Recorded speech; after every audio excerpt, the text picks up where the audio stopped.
রাজনৈতিক পট পরিবর্তন হতেই ভোল বদলেছে শুধু। সাভারের আমিনবাজারে ওয়ার্ড আওয়ামী লীগ নেতাদের দখলদারি চাঁদাবাজি থামেনি। মৃত বাবার মুক্তিযোদ্ধা সনদ কিংবা লাঠিয়াল বাহিনী দিয়ে চালাচ্ছে অরাজকতা। খাস জমি দখল করে গড়ে তুলছেন পাকা বসতি। তদন্ত করে ব্যবস্থা নেওয়ার আশ্বাসেই দায় সারছে প্রশাসন। অলিউল রনের আরও একটি রিপোর্ট। সাভারের আমিনবাজারের দোবাইর এলাকা। এভাবেই সরকারি খাস জমি দখল করে একাধিক বসতি গড়ে তুলেছেন মৃত আব্দুল হামিদের ছেলে আব্দুল আউয়াল।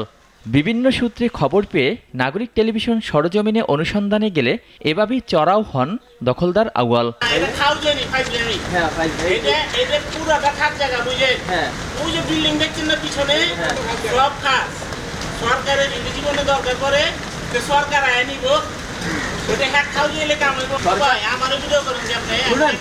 তবে অনুসন্ধানে বেরিয়ে আসে শুধু সরকারি জমি নয়, সাধারণ মানুষও জিম্মি ৯ ভাইয়ের এই লাঠিয়াল বাহিনীর কাছে।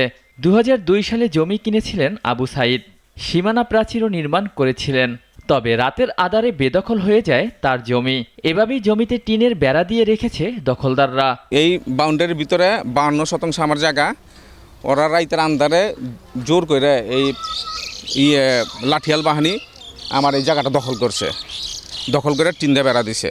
মুক্তিযোদ্ধার নামধারী আব্দুল হামিদের ছেলে আওয়াল, সলেমান, তারপরে জয়নাল, ওরা মোট হইলে ৮ ভাই না ৯ ভাই, মনে হয় ৯ ভাই। এলাকাবাসী বলছেন, গ্রাম্য আদালত থেকে আদালতে বারবার মামলা হেরেও কোনো কিছু পরোয়া করছেন না আব্দুল আউয়াল ও তার ভাইয়েরা। বেড়াটা দিচ্ছে, এইটা অন্য মানুষে দিচ্ছে যে আমরা জায়গা পাবো। এর আগে কই ছিল? এই জমিনটা হয়েছে সাইড কোম্পানির। আবু সাইদ কোম্পানি, ওই যে জায়গা আশেপাশের এলাকার মানুষের সবারই জিগান।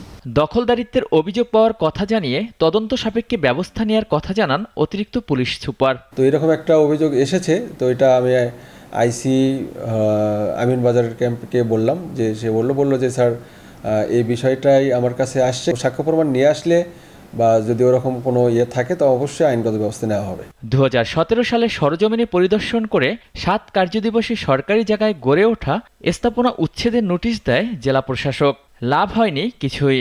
উপজেলা নির্বাহী কর্মকর্তা জানান, কে পরিচালনা করবে উচ্ছেদ অভিযান নোটিশে তা উল্লেখ নেই। তবে খোঁজ নিয়ে দপ্তরে এমন কোনো নোটিশ পেলে পদক্ষেপ নেওয়ার কথা জানান তিনি। যাকে চায় তাকে দিতে পারে, ইউনোকে দিতে পারে, এসিডেন্টকে দিতে পারে, স্যার অফিসে যে ম্যাজিস্ট্রেট থাকে ওইখানেও দিতে পারে। আমি বলতে পারি আপনি জমা দিয়ে যান, চেক করে দেখবো। ইনস্ট্যান্ট তো আর বলা যাবে না, আপনার তো পেপারস নিয়ে আসতে নেই, মাত্র জমা দেন একটা কপি, আমরা দেখবো যদি এই ধরনের কোনো থাকে।